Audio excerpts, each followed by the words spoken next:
Good morning everyone. AI, আমরা হয়তো সবাই নামটা শুনেছি এআই এবং জানি মোটামুটি যার ধারণা আছে এআই আর্টিফিশিয়াল ইন্টেলিজেন্স। হ্যাঁ, এআই কি করছে, কিভাবে কাজ করে এবং এআই দিয়ে কি কি করা যায়, মানে এটা আমাদের ধারণার বাইরে। মানে আমি আপনি ভাবতেও পারবো না যে এত সব অনেকগুলো কাজ, অনেকগুলো বিষয় এখন এআই দিয়ে করানো হচ্ছে। এই ভিডিওটা বিশেষ করে আমি বানাচ্ছি যাদের আমি মনে করি কি যে এআই হচ্ছে একটা আশীর্বাদ। এআই আপনাকে অনেক সহযোগিতা করবে। আপনি আপনার যে কোনো কাজে আপনি এআই এর ব্যবহার করে আপনি সে কাজটা কম সময়ে এবং আপনি সহজভাবে করবেন। ঠিক আছে, যেটা মানুষকে দিয়ে করাতে হয়তো অনেক কিছু রাইটিং, অনেক কিছু কাজ এআই দিয়ে এখন এআই এর বিভিন্ন টুলস দিয়ে করা হচ্ছে। আমি এই ভিডিওটা বানাচ্ছি এবং আমি সবাইকে, যারা আমাকে দেখেন, বিশেষ করে আমার স্টুডেন্টরা যারা আছে, যারা 9-এ 10-এ ইন্টারে পড়ছে, অনার্স ফার্স্ট ইয়ারে আছে, আমি তাদেরকে বলতে চাই যে প্লিজ লার্ন এআই। বুঝুন এআই কি, এআই কিভাবে কাজ করে।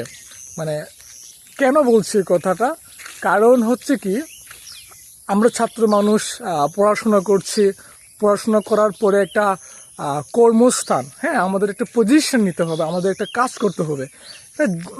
যেটা হতে পারে আপনার সকল কাজের সঙ্গে এআই যুক্ত থাকবে ইন ফিউচার, এবং এটা হচ্ছে এখন। ঠিক আছে, সো ধরুন আপনি যে কাজটা ভালো জানেন, যে স্কিল আপনার আছে, ওই স্কিলের সঙ্গে এআই যুক্ত করতে হবে। যেমন আমি টিচিং করাচ্ছি, পড়াচ্ছি, তা আমি এআই এর মাধ্যমে, চ্যাট জিটিপির মাধ্যমে অনেক কিছু আইডিয়া নিই যে আমি সামনের ক্লাসটা কীভাবে পড়াবো, কোন টপিকটা পড়ালে ভালো হবে, এরকম একটা আইডিয়া নেই। কেন আমাদের এআই বা টেকনোলজি, আইসিটি সেক্টরের দরকার আছে? কারণটা হচ্ছে কি, সময়ের সঙ্গে পৃথিবী পরিবর্তন হচ্ছে। আপনাকে you need to update yourself. Update না করলে আপনি ইরেলিভেন্ট হয়ে যাবেন, আপনার জন্য কাজ নেই। কারণ আপনি টেকনোলজি সেক্টরটা অতটুকু ভালো করে বোঝেন না। দেখা যাবে আপনার কর্মস্থানে প্রায় 60% কাজ এআই বা টেকনোলজি নির্ভর, কিন্তু আপনি এগুলো জানেনই না, আপনি শিখেন নাই। তো আমার এই ভিডিওটা হচ্ছে তাদের জন্য যারা অনার্স ফার্স্ট ইয়ার আছে, ইন্টারে আছে। এখন আমাদের সময় এগুলো শিখে রাখা, কারণ বেশি না, আর আজ থেকে মাত্র 5 বছর পরে আমাদের এই বাংলাদেশে, আমাদের এই হবিগঞ্জে, আমাদের এই শ্রীমঙ্গলে, আমাদের এই মৌলভীবাজারে যে এলাকাতে আমরা আছি, এখানে দেখবেন যে এআই এর ব্যবহার দিয়ে অনেক কাজ করা হচ্ছে। তখন কিন্তু আপনার সমস্যা হবে, কারণ আপনি এআই চিনেন না, এআই জানেন না, আপনি এগুলো বিষয়ে বুঝেন না। তখন কিন্তু আপনি পুরোপুরি ইরেলেভেন্ট। ঠিক আছে, তাই আমি অনুরোধ করব, আমরা এখন থেকে ইউটিউবে অনেক বিষয় রয়েছে, আপনি শিখুন। যেমন আমি ইদানিং এডিটিং শিখছি, বা আমি আমার কাজগুলোর সাথে যেগুলো আমার শেখার দরকার আমি এগুলো শিখছি। ঠিক আছে, আপনি ইউটিউব ব্যবহার করুন, আপনি ঘাটাঘাটি করুন না যে এআই কি, এআই ব্যাপারটা কীভাবে শিখতে হয়, আমি আমার কাজে কীভাবে এআইকে ব্যবহার করতে পারি, এআইয়ের কোন টুলসটা আমার জন্য দরকার। ঠিক আছে, সো এই জন্য একটা ল্যাপটপ, একটা কম্পিউটার খুব দরকার, তাই না? তো আমি এটা কেন বলছি, আমি ল্যাপটপ কিনেছি 1.5 মাস কাছাকাছি। এই এই এই এই যে 1 মাস 1.5 মাসের মধ্যে আমি ল্যাপটপ থেকে নিজেকে কতটুকু আপডেট করেছি, বা অনেক কিছু বিষয় আমি শিখছি, কারণ এটা আমাকে হেল্প করছে। ঠিক আছে, সো আমার রিকোয়েস্ট থাকবে, ব্যাপারটা একেবারেই সহজ।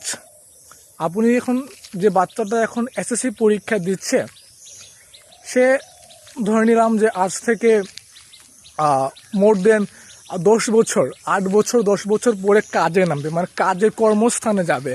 তো যখন সে কর্মস্থানে যাবে, যখন সে একটা কাজে যাবে, সেখানে গিয়ে তার যে কাজের প্যাটার্ন, সে যে কাজটা করবে, সে কাজের সিস্টেমটা চেঞ্জ হয়ে যাবে। সেখানে টেকনোলজি, কম্পিউটার, এআই বিষয়টা চলবে, আর তার তো শেখা নাই, তো সে পারবে না। ব্যাপারটা একেবারে সহজ এখানে, যে আমি যে কাজ করব, হ্যাঁ আমি পড়াশোনা করছি, আমি এসএসসিতে জিপিএ 5 পেয়েছি, আমি ইন্টারে পড়ছি, এরপরে অনার্স করব, ডিগ্রি করব, ভার্সিটি করব, যাই করুন আপনি, যারাই করুন, but end of the day আপনাকে একটা কাজ করতে হবে, একটা কর্ম করতে হবে। আর কর্ম না করতে পারলে বা কর্মতে ভালো না হলে আপনার এতগুলো পড়াশোনাটা একসময় ব্যর্থ মনে হবে। ঠিক আছে? সো আমি এটাই বলতে চাই যে কাজের জন্য আপনাকে কাজ করতে হলে আপনাকে টেকনোলজি জানতে হবে, সামনের যে পৃথিবী, ফিউচার, দ্য ওয়ার্ল্ড। তো তার জন্য আমি মনে করি আপনি এখন থেকে সময় দেন, শিখুন, বুঝুন এবং নিজেকে আপডেট করুন সময়ের সঙ্গে। I mean, you cannot wait for your teachers, your schools, college. হ্যাঁ, মানে আপনাকে এআই শেখাবে আপনার টিচার, এটা মানে না চিন্তা করে আপনি নিজে থেকে শিখুন এগুলো। যেহেতু ইউটিউব আছে, যেহেতু আপনি রিলস বানাতে পারেন, তো আপনি অনেক কিছু পারবেন। ঠিক আছে না? তো এই জায়গাটাই খুব গুরুত্বপূর্ণ আছে, কারণ এআই বিষয়টা একবারে আমাদের কাছে নতুন, তাই আমাকে ট্রেন করবে এরকম মানুষও পাওয়া খুবই কঠিন আছে। কিন্তু ইউটিউবে অনেকগুলো ভিডিও আছে যেটা দেখে দেখে আমরা এআই সম্পর্কে জানতে পারি। তো বেশি ভিডিওটা লম্বা করছি না, আমার মেসেজ হচ্ছে এই ভিডিওর মাধ্যমে যে আপনি এআই সম্পর্কে শিখুন, এআই টেকনোলজি জানুন। কেন জানবেন? কারণ যখন আপনি আজ থেকে 5, 6, 10 বছর পরে কাজ করবেন, কাজে যাবেন, আপনি যেটাই করুন সেখানে এআই না জানলে আপনি পিছিয়ে পড়বেন। ঠিক আছে? তো আমার অনুরোধ থাকবে, যারা আমাকে দেখেন, আমাকে ফলো করছেন, আমি আমার এই অভিজ্ঞতা, এই 2 মাসের মধ্যে আমি যে এআই সম্পর্কে শিখে ধারণা নিয়েছি, সেটার প্রেক্ষাপটে আমি আপনাদেরকে বলছি আমাদের এআই শেখা উচিত, অবশ্যই উচিত। কারণ অনেকগুলা কাজ এআইয়ের মাধ্যমে হচ্ছে যেটা আমরা জানি না, অনেকগুলো কাজ যেটা আমি আপনি ভাবতেও পারি না যে এইসব কাজগুলো এআই এখন রিপ্লেস হচ্ছে, মানে এআইয়ের মাধ্যমে করানো যায়। সো প্লিজ পড়াশোনা করুন, গ্রেট, পড়াশোনার পাশাপাশি নিজেকে আপডেট করুন এই এই ফিল্ডে। ঠিক আছে? শিখুন। আর ইংরেজি হচ্ছে একটা ভাষা, এখন এই ভাষাটা পারলে আপনি আরও চমৎকারভাবে এআইয়ের সাথে আপনি টেকনোলজি আর ভালো বুঝবেন। ঠিক আছে? সো ধন্যবাদ সবাইকে। এবং এই জায়গাটা খুবই সুন্দর, আমি একটু দেখাই। পেছনে হচ্ছে, এটা হচ্ছে বিটিআই রোড যাওয়ার রাস্তা, আর এ হচ্ছে ভারোয়া চা বাগানের রাস্তা। তো প্রতি সকালে এখানে আসা হয় এবং সুন্দর চমৎকার